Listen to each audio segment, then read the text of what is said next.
അസ്സലാമു അലൈക്കും വറഹ്മത്തുള്ളാഹി വബറകാതുഹു. പ്രിയമുള്ള സഹോദരന്മാരെ, സുഹൃത്തുക്കളെ, റഹ്മത്തുൽ ആലമീൻ സയ്യിദുൽ വജൂദ് മുഹമ്മദുർ റസൂലുള്ളാഹി സ്വല്ലല്ലാഹു അലൈഹി വസല്ലമ തങ്ങൾ ഏറ്റവും വലിയ സൽ സ്വഭാവത്തിന്റെ ഉടമയായിരുന്നു. തന്റെ പ്രിയപ്പെട്ട പത്നിയായ ആയിഷ ബീവി റളിയല്ലാഹു അൻഹയോട് നബി സല്ലല്ലാഹു അലൈഹി വസല്ലം തങ്ങളുടെ സ്വഭാവത്തെക്കുറിച്ച് ചോദിച്ച സ്വഹാബത്തിന് അവിടുന്ന് നൽകിയ മറുപടി കാന ഖുലുഖുഹു അൽ ഖുർആൻ. നബി സല്ലല്ലാഹു അലൈഹി വസല്ലമ തങ്ങളുടെ സ്വഭാവം അത് വിശുദ്ധ ഖുർആനായിരുന്നു എന്നാണ്. സ്വഹാബത്തിൽപ്പെട്ട ചില ആളുകൾ നബി സല്ലല്ലാഹു അലൈഹി വസല്ലമ തങ്ങളോട് സൽസ്വഭാവത്തെക്കുറിച്ച് വന്ന് ചോദിച്ചു, അള്ളാഹുവിന്റെ ഹബീബെ, എന്താണ് സൽസ്വഭാവം?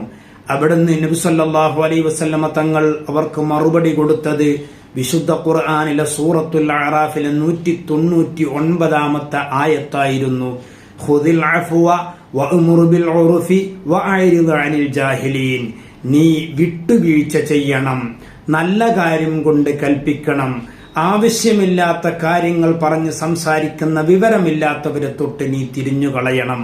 മറ്റൊരു ഘട്ടത്തിൽ നബി സല്ലല്ലാഹു അലൈഹി വസല്ലമ തങ്ങളോട് സൽസ്വഭാവത്തെക്കുറിച്ച് ചോദിച്ചപ്പോൾ നബി സല്ലല്ലാഹു അലൈഹി വസല്ലമ തങ്ങൾ പറഞ്ഞു, നിന്നെ അവഗണിച്ചവനെ നീ പരിഗണിക്കുക, നിനക്ക് അവകാശങ്ങൾ തടഞ്ഞു വെച്ചവന് നീ അവകാശങ്ങൾ നൽകുക, നിന്നെ ആക്രമിച്ചവർക്ക് നീ മാപ്പ് നൽകുക.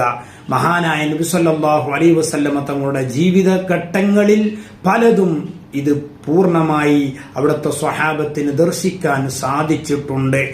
തന്നെ ആക്രമിച്ചവർക്ക് മാപ്പ് നൽകുന്ന സ്വഭാവം, തന്നെ പരിഗണിക്കാത്തവരെ പരിഗണിച്ചിരുന്ന സ്വഭാവം, തന്റെ അവകാശങ്ങൾ തടഞ്ഞു വെച്ചവർക്ക് അവകാശങ്ങൾ നൽകുന്ന സ്വഭാവം ജീവിതത്തിലുടനീളം കണ്ടിരുന്നു.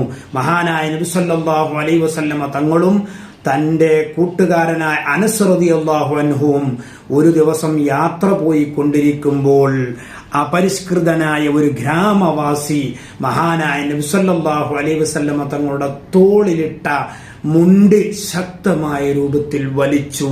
ആ വലിച്ചതിന്റെ കാരണമായി നബി സല്ലല്ലാഹു അലൈഹി വസല്ലമ തങ്ങൾക്ക് അസഹ്യമായ വേദന അനുഭവപ്പെട്ടു.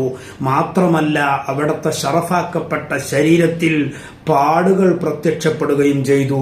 എന്നിട്ട് അദ്ദേഹം പറഞ്ഞു, മുഹമ്മദേ, നിന്റെ സ്വത്തിൽ നിന്ന് എനിക്ക് അവകാശപ്പെട്ടത് നീ നൽകണമെന്ന് പറഞ്ഞു. ഇത് കേട്ടപ്പോൾ നബി സല്ലല്ലാഹു അലൈഹി വസല്ലമ തങ്ങൾ ആ മനുഷ്യനെ നോക്കി പുഞ്ചിരിച്ചു. എന്നിട്ട് സ്വഹാബത്തിനോട് പറഞ്ഞു, സ്വഹാബാക്കളെ, ഈ മനുഷ്യന് അവനക്ക് വേണ്ട സ്വത്ത് നൽകണമെന്ന് ആജ്ഞാപിക്കുകയും ചെയ്തു.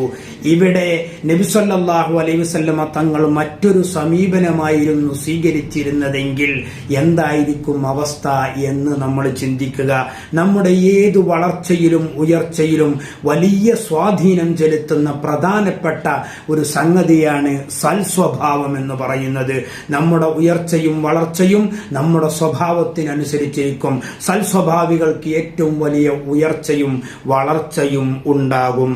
അതുകൊണ്ട് നബി സല്ലല്ലാഹു അലൈഹി വസല്ലമ തങ്ങൾ സ്വീകരിച്ച സൽസ്വഭാവത്തിന്റെ മാതൃക നമ്മൾ പിൻപറ്റി ജീവിക്കാൻ വേണ്ടി ശ്രമിക്കുക.